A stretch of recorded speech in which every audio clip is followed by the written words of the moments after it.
பேசிக்காக இந்த hormone imbalance பெண்களுக்கு இருக்கும்போது இந்த பிசிஓடி ப்ராப்ளம் இருக்குது.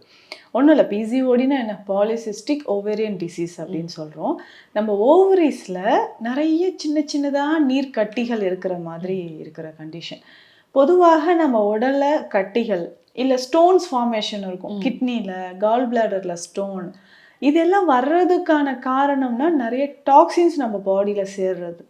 கழிவுகள் சேர சேர என்ன ஆகுனா இந்த மாதிரி கட்டிகளோ கற்களோ நமக்கு உருவாகுது. சரி, அடுத்தது நமக்கு இன்னொரு முக்கியமான ஒரு காரணம்னா ஹார்மோன்ஸ்.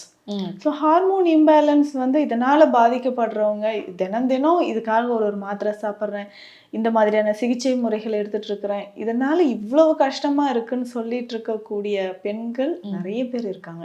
நம்மளோட லைஃப் ஸ்டைல் அப்படின்னு சொல்றோம், சாப்பிட்ற உணவிலிருந்து தூங்கக்கூடிய நேரம், இது எல்லாமே நம்ம மாற்றி செய்வது ஒரு ரீசன் சொல்லலாம். அதிகமான ஸ்ட்ரெஸ் அண்ட் டிப்ரெஷன். கண்டிப்பாக. ஏன்னா பெண்களுக்கு இன்றைய காலகட்டத்தில் அதிகமான ஸ்ட்ரெஸ், அதாவது சுமைகள்னு சொல்லலாம், கமிட்மெண்ட்ஸ் நிறையவே கண்டிப்பாக. ஸோ அப்போது டிப்ரெஷன் அதிகமாகிறது, ஸ்ட்ரெஸ், ஏதாவது ஒரு ரீசன், ஒரு ட்ரீட்மெண்ட்காக நான் தொடர்ந்து மாத்திரைகளை எடுத்துகிட்டு இருக்கிறேன், இந்த மாதிரி காரணங்களாலையும் பிசிஓடி ஏற்படுது.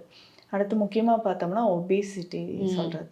ஸோ உடல் பருமன் அதிகமாக இருக்கக்கூடிய பெண்களுக்கு இந்த பிசிஓடி வர்றதுக்கான வாய்ப்புகள் இருக்கு.